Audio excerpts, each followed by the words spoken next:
아침에 들어오시는 모든 장로님, 집사님, 남자분들한테 물어봤어요. 아침에 축구 보셨어요? 아니요, 못 봤어요. 어떻게 됐어요? 제가 이따 설교 시간에 말씀드릴게요. 제가 설교 시간에 말씀드릴게요. 제가 왜 축구 이야기를 설교 시간에 말씀드린다고 했을까요? 너무나도 드라마틱하기 때문에. 이 드라마틱한 게 이스라엘의 역사가 드라마틱했고요. 성도들의 삶이 드라마틱하기 때문입니다. 어떻게 이상하게 잠이 잘 안 와서 많이 뒤척였습니다. 그래서 아침에 축구가 있는지는 뻔히 알았지만 저도 제 시간에 일어나지는 못했어요. 눈 뜨자마자 텔레비 켜 축구 켰는데 이미 90분이 다 지나갔어요. 전후반 90분이 다 지나갔어요. 언저리 타임 9분을 줬어요. 많이 주신 거죠. 근데 7분이 막 지나가고 있어요. 2대1로 지고 있더라고요. 에휴, 끝났구나. 끝났구나. 이제 옷 챙겨 입고 목욕탕이나 가야지. 그리고 이제 주섬주섬 일어나서 옷 주워 입는데 1분 남겨놓고 한 골을 싹 집어넣는 거예요. 난리가 났어요. 난리가 났어요. 그러니까 다시 주저앉았죠. 이 연장전 봐야 되겠다. 연장전 시작하자마자 한 골을 집어넣더라고요. 근데 막 불안해요. 한 골 먹으면 안 되는데, 한 골 먹으면 안 되는데. 웬걸요? 연장전 끝나기 1분 전에 한 골을 허용하더라. 아이고, 큰일 났다. 승부차기 들어가야 돼. 승부차기. 그러니까 피를 말리는 거예요. 선수도 그렇고요. 보는 사람도 그렇고 이게 참 이 승부차기는 피를 말리는 거예요. 우리나라 선수가 먼저 킥을 해. 탁 찼는데 골대 맞고 나와버리더라고요. 아이고 그렇구나. 세네갈 선수가 두 번째 찼는데 그건 골이 됐어요. 그래도 아직은 5개를 차는 동안 하나 실축을 했으니까 괜찮은 거야. 좀 기다려보자. 그리고 이제 두 번째 우리나라 키커가 찼는데 그걸 막아내더라고. 세네갈 골키퍼가. 아이고 끝났다. 5개 중에 2개 못 넣으면 끝나는 거예요. 그거 끝난 거예요. 그런데요, 세네갈 선수가 못 넣더라고요. 그러니까는 1대0이 됐잖아요. 안정환 해설가가 그러더라고요. 끝날 때까지 끝난 게 아닙니다. 그래서 다시 이제 기다리고 봤어요. 세 번째 키커가 찼는데요. 막더라고요. 그럼 끝 아니에요? 이건 끝난 거예요. 5개 중에서 3개 못 넣으면 끝난 거예요. 근데 심판이 호각을 빽 불더라고요. 그러면서 세네갈 골키퍼한테 옐로우 카드를 보내는 거예요. 봤더니 뭔가 봤더니 차기 전에 앞으로 먼저 나오는 거예요. 골키퍼가. 골키퍼 다시 차려서. 그래서 못 써요. 그래서 1대1이 됐잖아요. 그다음에 세네갈 선수가 넣고 또 우리가 넣고 그 다음에 마지막 그러니까 3대2가 돼서 마지막 세네갈 선수가 차는데 그걸 못 넣더라고요. 그래서 이겼어요. 다 지금 게임이에요. 이게 다 끝난 게임이에요. 누가 그걸 이길 줄 알았겠어요. 그런데 이기더라고요. 야, 참 그걸 보면서 드라마틱하다. 오늘 하루 종일 이 이야기 하겠구나. 아니 하루 종일이 아니라 1년 내내 이 얘기는 계속 나오겠다. 세상에 그런 명승부가 없었어요. 그러면서 그걸로 끝나면 우리는 안 되잖아요. 그걸 가지고 얻는 게 있어야죠. 우리 영혼에. 이스라엘 사람들이 그렇게 살아왔더라고요. 끝났다. 이제 더 이상 안 된다 할 때 또 그들이 회개하고 또 그들이 주의 전에 나와서 기도하고 할 때 또 하나님께서 길 열어주시고 해결해 주시고. 사랑하는 성도 여러분, 여러분들의 삶은 어떠했습니까? 모르겠어요. 최소한 저는 그랬어요. 끝났다. 이제 박영환이 끝났다. 박영환이 이제 더 이상 끝났다. 할 때마다 그때마다 하나님께 나와서 눈물을 흘렸어요. 하나님 어떻게 해요? 이번 한 번만 용서해 주세요. 도와주세요. 그때마다 길이 열리더라고요. 이게 성도의 삶이 그런 것 같아요. 끝날 때까지 끝난 게 아니라 오늘 또 잠깐 성가 연습이 끝나고 김범민 집사님하고 장로님하고 얘기하는데 경제가 말이 아니래요. 경제가 말이 아니래. 아이고 경제가 말이 아니에요. 그러나 끝날 때까지 끝난 게 아니에요. 네. 성도의 삶은요 하나님께서 책임지십니다. 하나님께서 길을 열어주십니다. 사막에서 물을 내시는 분 아니십니다. 반석에서 물을 터뜨리셨고 홍해를 가르셨던 분입니다. 뭐가 걱정입니까? 걱정할 것 딱 하나, 기도가 없다는 거죠. 우리의 믿음이 연약하다는 거죠.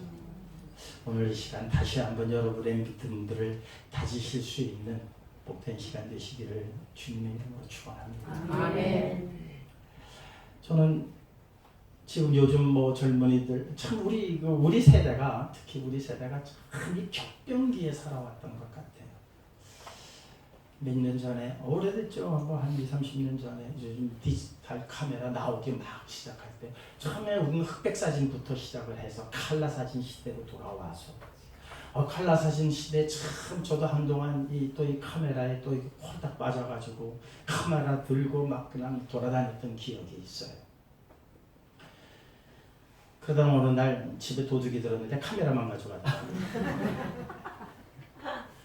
그래서 그다음부터 이제 카메라를 손을 안 댔는데 갑자기 들리는 소식이 필름이 없는 카메라 시대가 돌아온다는 거예요. 이해가 안 가요. 어떻게 필름이 없이 사진을 찍어. 도대체 이해가 좀 안 됐어요. 이게 말 같지도 않은 소리. 근데 요즘 세대는 필름 얘기하면 그 무슨 소리냐고 그럴 거예요. 네? 그렇죠? 지금 디지털 시대는 필름 얘기하고 흑백 사진 얘기하면 이게 무슨 얘기하냐고. 예? 무슨 점프야 구석기 시대 얘기하냐고 그럴 거예요. 예. 그런데 처음에 칼라 나왔어도요. 그거 사진으로 보려면 몇 날 며칠을 기다려야 했어요. 필름 맡기고 보증서 받고 보관증 받아서 며칠 날 와면 돼요. 예, 3일 후에 오세요. 그럼 왜 이렇게 3일이 안 가요? 3일이 왜 이렇게 안 가요? 그거 빨리 받아보고 싶어서. 그런데 사진 찍자마자 보는 시대가 온다는 거예요. 이게 도대체 이해가 안 간 거예요. 제 머리로는 도대체 이해가 안 가요. 근데 지금 어때요? 찍자마자 바로 그 자리에서 봐요. 보정도 해서 봐요. 예.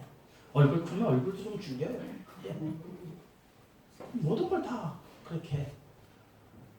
이게 얼마나 사진 한번 찍으면은 그것이 어떤 그 화학약품에 들어가서 뭐 해서 빛을 쪼여서 그것도 말려서 이런 수많은 과정들 거쳐야만 사진 한 장을 보던 시대가 다 지나가고 찍자마자 보는 시대가 됐어요.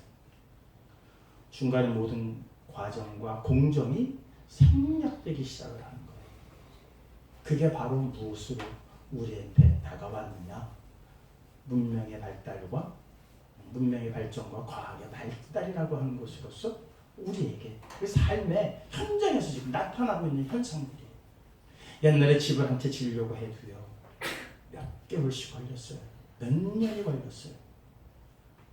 가끔 가다가 차를 타고 씩 지나가다 저 건물 언제 생겼지? 이런 것들 많이 보시죠? 저 건물 언제 생겼어? 예, 며칠 전에 우리 큰처남 팔순이라고 해서 저녁에 수동에 들어갔어요. 들어갔는데 못 보던 건물들이 있는 거야. 이게 도대체 언제 생긴 거야? 그렇다고 내가 몇 년 만에 오는 게 아닌데 불과 한두 달 전에 없었던 것들이 번듯하게 있더라고요. 옛날 같으면 콘크리트 마르는 시간도 안 되는 그 시간에 이미 건물은 젖어 있더라고요. 그런 시대에 우리가 지금 살아가고 있습니다. 오늘 니고데모라고 하는 한 광은 유대인 바리새인이라고 성경은 표현이 되어 있어요. 그의 신분에 대해서 그는 바리새인, 요한복음 3장 1절. 그러니까 오늘 본문에 나오는 니고데모에 대한 신분에 대해서 요한복음 3장 1절은 이렇게 기록하고 있습니다. 우리 함께 읽을까요? 그런데 바리새인 중에 니고데모라 하는 사람이 있으니 유대인의 지도자라. 지금 예수님과 대화를 나눌 사람의 신분을 먼저 밝혀주는 거예요. 바리새인이라고 되어 있어요. 바리새인. 지도자예요. 그리고 유대인의 지도자라. 상당히 신분이 높은 사람임을 암시하고 있어요. 또 요한복음 3장 10절에 한번 예수님께서 그를 어떻게 생각하셨는가를 표현한 글이 있죠. 3장 10절입니다. 예수께서 그에게 대답하여 이르시되 너는 이스라엘의 선생으로서 이러한 것들을 알지 못하느냐.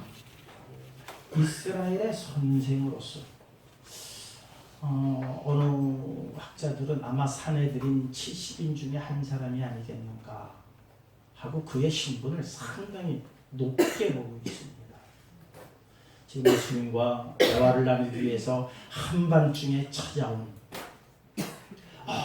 선생님, 당신이 한 일은요, 이건 하나님께로부터 보내심을 받지 아니하고는 이런 일을 할 수 없습니다. 라고 막 예수님을 잔뜩 띄우는 말을 하는 거예요. 이 니고데모가 와가지고 한밤중에 와서. 그러면 여러분들 한밤중에 누가 찾아와서 막 칭찬하면 여러분들 기분이 어떻겠습니까? 기분이 상당히 좋을 것 같아요. 저 막 그냥 자려고 하는데 전화가 오거든요. 목사님 오늘 목사님 설교 들었는데 너무 은혜가 됩니다. 목사님 대단하십니다. 그러면 얼마나 기분이 좋을까요? 제 기분이. 목사님들 중에서 제일 좋은 말이 뭔 줄 아세요? 오늘 설교에 은혜 받았습니다. 근데 우리 성도님들 은혜를 안 받아요. 제가 그런 소리를 별로 못 들어요. 은혜 받았습니다 소리를 한 13년 동안 한 13번 정도 들었나. 그것뿐이 못 들었어요. 목사들이 제일 듣기 좋은 소리가 그 소리거든요. 근데 지금 예수님께 와가지고 뭐라 그러냐. 하나님께로부터 보내심을 받지 아니하면 이런 일은 아무도 행할 수 없습니다. 아주 니고데모가 그래요. 그러더니 나 같으면 별 말씀을요. 내가면서 뭔가 그 사람하고 이렇게 대화를 이어가고 싶어하는 게 내 생각인데 예수님 얼마나 냉담한가 보세요. 예수님 냉담한 말씀이 우리 요한복음에 3장 3절 제가 읽어드릴게요. 예수께서 대답하여 이르시되 진실로 진실로 내게 이르노니 사람이 거듭나지 아니하면 하나님 나라를 볼 수 없느니라. 완전히 찬물 한 방 꽉 끼얹어버리는 거야. 찬물 바가지 한 방 팍 끼얹어버리는 거야. 아니 바리새인으로서 유대인의 지도자로서 선생으로서 그가 지금까지 추구해온 게 뭐예요? 율법을 연구하고 율법을 해석하고 율법을 가르치고 율법을 행하고 온통 그의 삶은 어디에 있었어요? 율법이 중심되어서 살아왔어요. 율법을 중심으로 해서 살아온 그에게 주님께서 그래 당신도 참 수고 많았습니다. 유대인의 지도자로서 참 율법을 연구하고 율법을 해석하고 율법을 가르치는 일에 당신 정말 수고가 많았습니다. 라고 칭찬 한마디 좀 해주시면 어디가 덧나나요? 근데 예수님 그러지 않으세요. 얼마나 냉담한가 보세요. 내가 진실로 내가 내게 이르노니 거듭나지 아니하면 하나님 나라를 볼 자가 없느니라.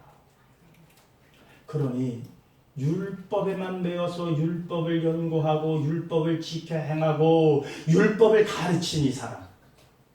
아니 거듭난다는 말이 무슨 말입니까? 내 나이가 몇인데 내가 어머니 모태에 다시 들어갔다 나온다는 게 있을 수 있는 말입니까? 당연한 반응 아닙니까? 니고데모로서는 앞으로 필림 없는 시대가 와. 뭔 말이에요? 필름 없이 어떻게 사진 찍어요? 그것이 제 반응이었듯이 니고데모의 반응. 아니 내가 나이가 몇이고 우리 어머니 나이가 몇인데 내가 못해 다시 들어갔다 나온단 말입니까? 이해할 수 있어요? 없어요? 여러분들은 지금 디지털 시대에 살고 있기 때문에 이해를 하시는 거예요. 그러나 흑백 시대에 필름을 가지고 필름만 연구했던 사람이 그리고 필름의 모든 과정과 공정을 생각해서 요거 어떻게 하면 시간 단축을 할 수 있을까? 요거 어떻게 하면 빨리 말릴 수 있을까? 요거 어떻게 하면은 요 시간을 조금 더 줄여서 고객들이 원하는 3일 걸리던 걸 이틀로 줄일 수 있을까? 이틀 걸리던 걸 하루로 줄일 수 있을까? 이것만 연구하던 사람에게 야, 뭐 필름 필요 없어. 찍자마자 보여줘. 하면 이 사람이 이해가 되겠냐고요. 전혀 이해할 수 없죠. 왜? 공정을 단축할 수는 있어도 완전히 무시할 수는 없잖아요. 그렇습니까? 안 그렇습니까? 그렇습니다. 또 다른 방법, 완전히 차원이 다른 것이 들어오기 전까지는 필름이라고 하는 것으로서 우리가 사진을 인화해서 우리가 사진을 갖으려고 하는 그러한 개념 속에서는 시간을 단축할 수 있을런지는 몰라도 그 모든 과정을 없애버릴 수는 없단 말이죠. 그런데 예수님께서 말씀하시는 거 그거 다 필요 없어. 이제 바로 봐. 하니 이게 알아들을 수 있겠냐는 말입니다. 다행히 우리는요. 요의 격변기에 있어서 요것도 알고 저것도 아는 거예요. 돌아가신 우리 어머니한테 얘기하면 우리 어머니는 예의만 쓸데없는 소리 하지 말고 공부나 열심히 해. 그랬을 거예요. 전혀 그 차원에서는 생각할 수 없는 일이죠. 예수님께서 그 차원으로 말씀하시는 거예요. 거듭나지 아니하면 하나님 나라를 볼 수가 없느니라. 그것도 부드럽게 말씀하셨을까? 냉담하게 말씀하셨을까? 저는 냉담하게 말씀하셨을 거라고 생각을 해요. 왜? 바리새인과 예수님과의 관계가 별로 안 좋아요. 한번 보실까요? 마태복음 9장 34절입니다. 함께 읽겠습니다. 바리새인들은 이르되 그가 귀신의 왕을 의지하여 귀신을 쫓아낸다. 여기서의 그가가 누굽니까? 예수님이거든요.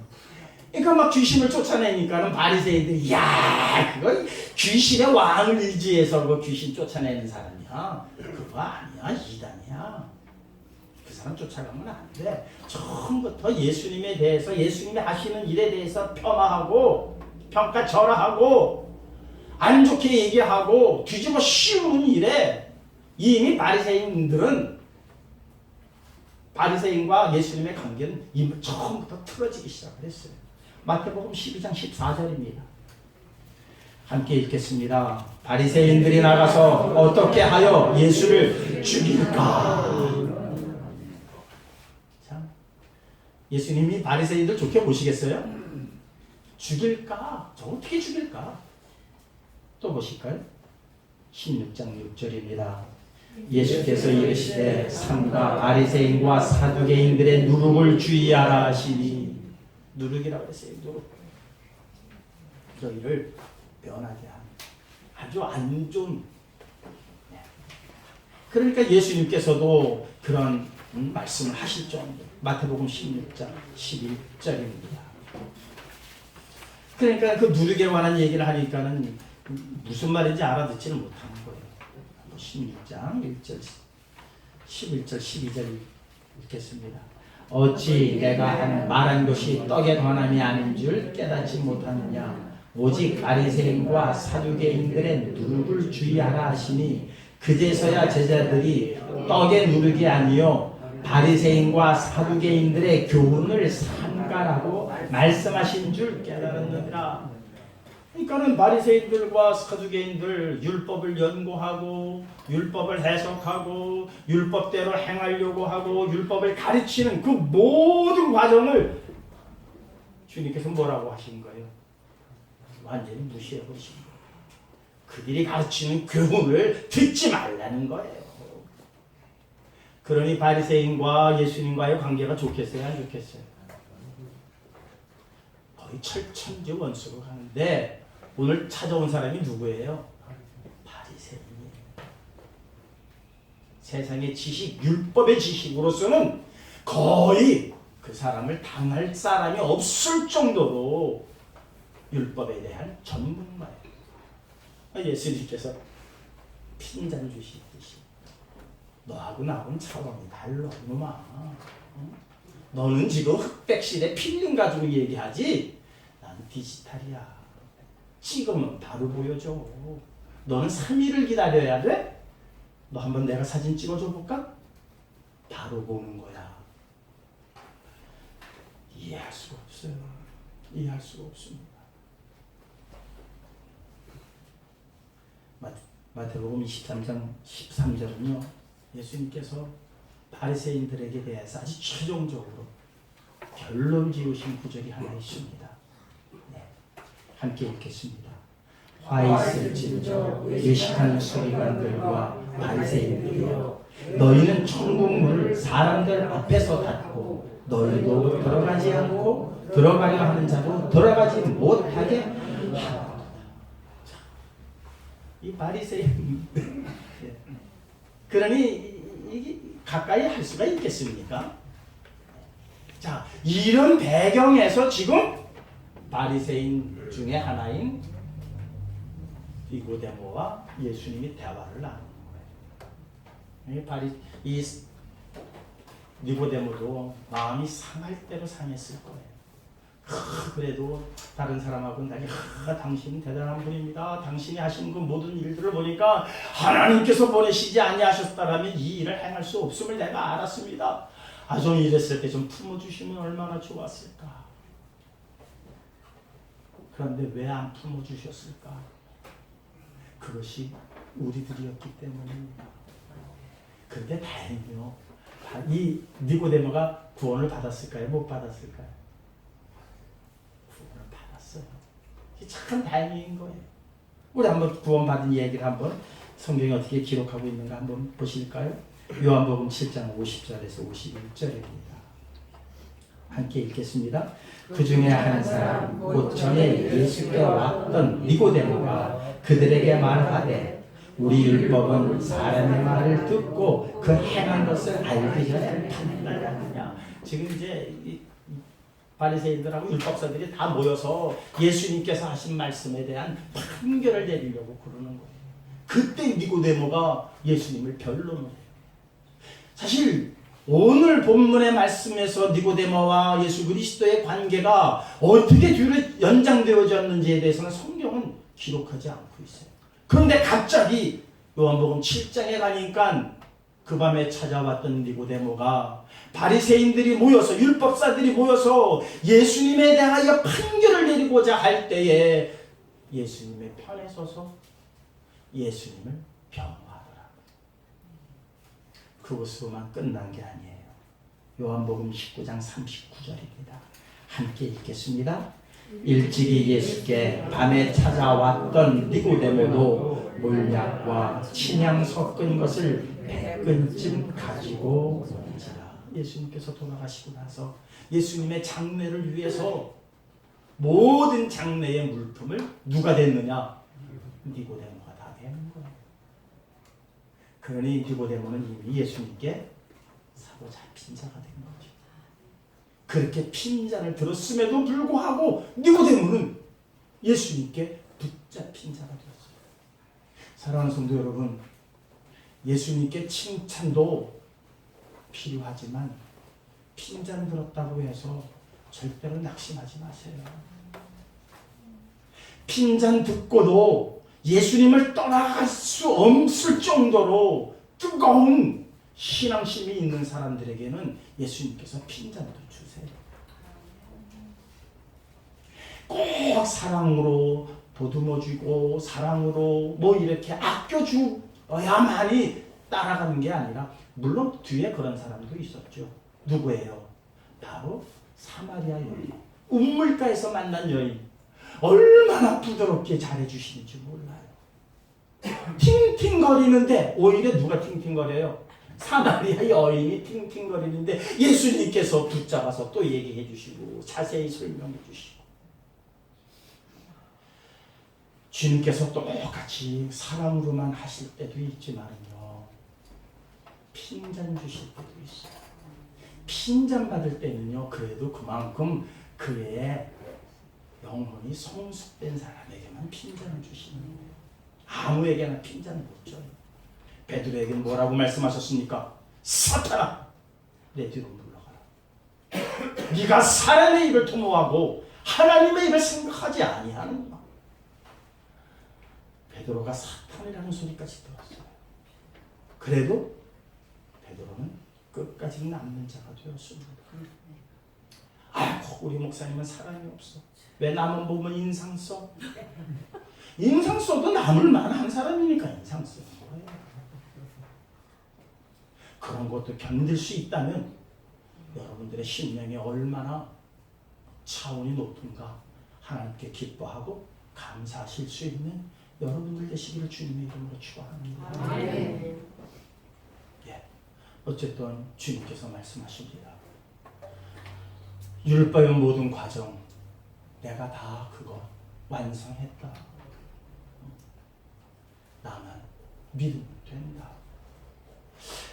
예수 그리스도만 믿으면 어떻게 구원을 받을 수 있어? 이해를 못했는데 성경은 이미 비슷한 예문을 제시해 놨어요. 신명기 말씀입니다. 21장 8절입니다. 함께 읽겠습니다. 여호와께서 모세에게 이르시되 불뱀을 만들어 장대 위에 달라 물린 자마다 그것을 보면 살리라. 출애굽에서 이스라엘 백성들이 계속 원망했습니다. 하나님께서 진노하셨어요. 불뱀을 보내셨어요. 이스라엘 사람들이 다 물렸습니다. 다리가 퉁퉁퉁퉁 불어오기 시작을 합니다. 독기운이 퍼져서 이거 뭐 재간이 없습니다. 모세가 하나님께 기도합니다. 하나님, 이들을 이렇게 다 죽이실 겁니까? 이곳에서 어떻게 처방을 이제 내려주셔야 될 것 아닙니까? 모세가 생각했던 처방은 어떤 처방이었을까? 야, 여기 조금만 지나가면 어느 진흙탕이 있을 거야. 그 진흙을 빨리 개서 물린 자를 발라줘.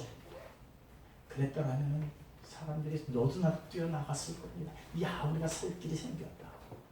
빨리 하나님께서 모세를 통해서 말씀하신 그 진흙탕 구덩이에 우리 뛰어들어가자.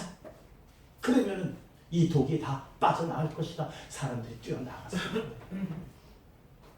조금 힘들고 그 밤에 귀찮긴 해도 그래도 생명보다 더 소중한 게 어디 있습니까? 살아야 될 것 아닙니까? 아무리 귀찮고 아무리 힘들고 아무리 어려운 것을 주문하셨다 할지라도 해야 됩니까? 하지 말아야 합니까? 아이고, 나 죽겠는데 아이고, 거기 내가 왜 가? 그럴 사람이 있겠어요? 여러분 같으면 그러겠어요?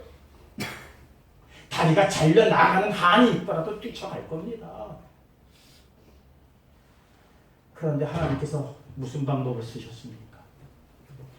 야, 노스로 그 뱀을 하나 만들어라. 그러니까 모세는 또 만들어. 그 장대 위에 높이 좀 다룰래? 그리고 백성들에게 얘기해. 저 불뱀을 보면 다 살 거다. 수많은 사람들이 안 받습니다. 수많은 사람. 왜? 도저히 자기가 살아온 경험과 차원에서 생각했을 때에는 그것을 본다고 내가 물린 이 불뱀의 이 독과는 전혀 상관관계가 없는 거예요. 상관관계가 있어요? 없어요? 전혀 없어요. 대부분의 사람들이 안 쳐다봤어요. 그거 별거 아니에요. 장만보만 쓱 열고 이렇게 고개만 빼꼼히 내밀면 될 거를 그걸 안 하더라고요. 그걸 안 하더라. 왜? 뭐 때문에 안 했죠? 믿음이 없어서가 아니라 내 차원에서는 이해가 안 됐기 때문이에요. 내 차원에서 이해가 안 된 거예요. 그런데 그 중에 자기의 차원을 생각하지 않고 에이, 믿자야 본전인데 한번 쳐다보지 뭐. 밤하늘 쳐다보듯이 한번 쳐다보자. 에이 마지막 죽기 전에 밤하늘에 별들이 얼마나 떴는가 함께 보면서 모세가 만들어 놓은 그 노뱀 한번 보자. 살려고 하는 의지도 아무것도 없이 그냥 장막을 제치고 그것을 삐꾸미 쳐다본 사람들은 어떻게 됐어요? 살았습니다. 하나님의 차원을 어찌 사람의 차원에다가 대입시켜서 우리가 판단할 수 있겠습니까? 그들은 율법을 연구해서 율법을 행하고 또한 율법이라고 하는 것 모세한테 줬는데 생활 방식이 바뀌었습니다. 환경이 바뀌었습니다. 여러 가지 문화가 바뀌었습니다. 그 문화 하나하나에 적용시키기 위해서는 정확한 해석이 필요했고 연구가 필요했습니다. 그래서 많은 사람들이 모여서 연구했습니다. 공부했습니다. 사내들인의 70명이 모여서 최종적으로 확정 짓는 일들을 했습니다. 그리고 가르쳤습니다. 이렇게 해야 너희들이 하나님께 구원받는다. 이렇게 해야 이스라엘이 산다. 그들은 가르쳤습니다. 그런데 이스라엘의 희망이 점점 사그러져 가기 시작을 했습니다. 로마의 압제에서부터 도저히 벗어날 길이 없었습니다. 아무리 연구하고 아무리 수고하고 아무리 애써도 율법으로서는 헤어나갈 길이 없었습니다. 그때 주님께서 그 율법의 최고의 학자라고 하는 사람에게 말씀하십니다. 거듭나지 아니하면 하나님 나라를 너희는 볼 수 없습니다. 도저히 이해할 수 없었던 반응이었습니다. 오늘 이 시대에 우리 교회는 이 세상을 향해서 말합니다. 예수 그리스도를 믿으십시오. 예수 그리스도를 믿어야 구원을 받습니다. 도대체 세상 사람들은 이해할 수가 없죠. 그래도 구원받으려면 착한 일을 많이 해야지요. 선한 일을 많이 해야지요. 도덕적으로 좀 그래도 남보다 나아야 될 것 아닙니까? 아유, 그런데 그 목사 하는 거 보니까 우리보다도 더 형편없대. 그런데 그 목사가 다른 게 하나가 있어요. 뭐가 있어요? 예수님을 믿는 거예요. 그러니 세상의 차원에서 이게 도대체 용납이 됩니까? 안 됩니까? 용납이 안 돼요. 뭐가 용납 안 되듯이 흑백 시대에 필름 가지고 사진 보던 사람들이 디지털 시대에 디지털 카메라로 사진 보는 차원을 어찌 이해하겠습니까? 모든 과정, 모든 공정의 그 과정들이 다 생략되어 버렸습니다. 다 생략시켜 주셨어요. 하나님께서 다 생략해라. 그다 어렵다, 힘들다. 너희들이 어떻게 율법을 다 지켜서 내 나라에 들어올 수 있겠느냐? 그것 가지고는 안 된다. 그럼 내가 그걸 다 생략시켜주겠다. 아, 생략시켜줬으면 감사합니다 하면 될 일을 그거 생략해가지고 그거 어떻게 갑니까? 하고 대더니 이게 무슨 꼴이냐.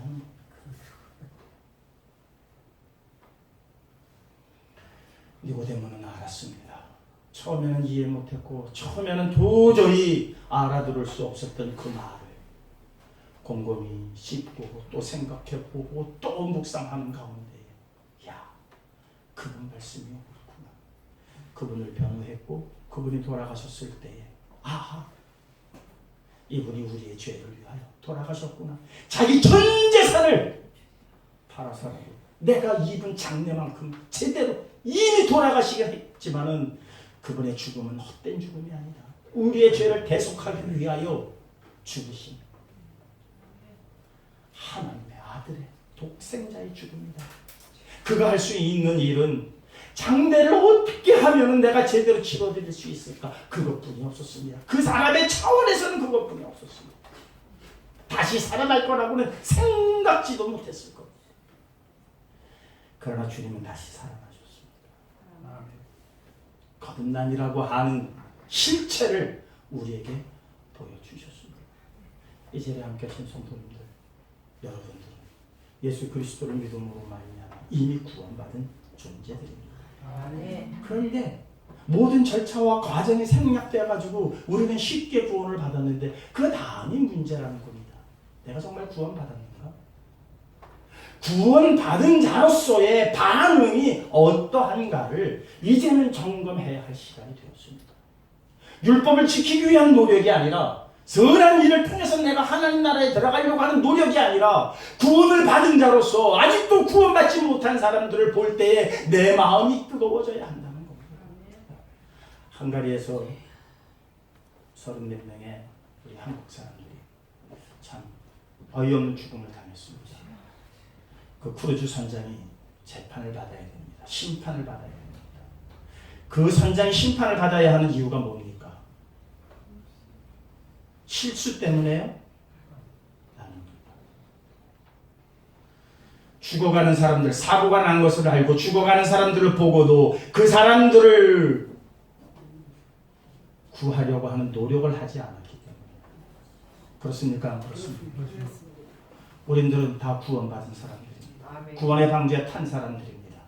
그런데 밖을 내다보십시오. 어둠 속에서 죽음의 늪에서 헤매는 사람들이 얼마나 많습니까? 나는 구원받았으니까 난 몰라? 됩니까? 안 됩니까? 선장이 잘못한 것은 다른 잘못이 아닙니다. 사고를 냈기 때문이 아닙니다. 사고 이후에 그가 어떠한 일을 했느냐로 그는 심판을 받아야 됩니다. 마땅한 벌을 받아야 됩니다. 그들을 구하기 위한 노력을 했어야만 했습니다. 주님께서 우리를 훗날 너 그 노력 얼마나 했니? 이거 보신다고 그런다면 우리 어떻게 될까요? 구원은 받았습니다. 취소되지 않는 구원 우리에게 허락되었습니다. 그러나 이제부터 우리는 무엇을 해야 될까? 구원받은 자로서 무엇을 해야 할까지 구원받기 위해서 무엇을 해야 할까가 아니라는 겁니다. 그렇죠? 구원받았으니 구원받은 자로서 무엇을 해야 할지 깊이 생각하시고 실행으로 옮기실 수 있는 저와 여러분들 되시기를 주님의 이름으로 축원합니다. 아멘. 얼마나 감사합니까? 수많은 과정, 수많은 공정들을 다 생략시켜 주시고 예수 그리스도만 믿으면 구원을 받을 거라고 말씀해 주신 그 하나님 감사와 찬송과 영광을 올려드립니다. 이 구원의 기쁜 소식을 많은 사람들에게 전하지 않고는 견딜 수 없는 뜨거움으로 나가 전하실 수 있는 저와 여러분들 우리 성시교회 믿음의 공동체들 되시기를 주님의 이름으로 축원합니다. 아멘.